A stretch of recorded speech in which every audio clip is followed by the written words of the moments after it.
hivi, sikutaki kukuona hii nyumba wakati najenga wewe huku wako na wala hujui tofali. Tunaelewa wewe? Matatizo mama.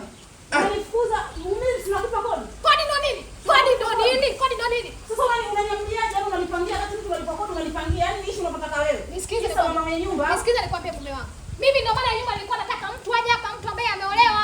Huyu mdada yeye kila siku anafanya kazi kuleta mwanaume huyu, mwanaume huyu, mwanaume huyu. Mimi nimechoka ondoka na nikupa kodi, sinakupa kodi. Sitaki, Basi sitaki. tulieni. Madam nimetoka mimi basi jambo linaisha.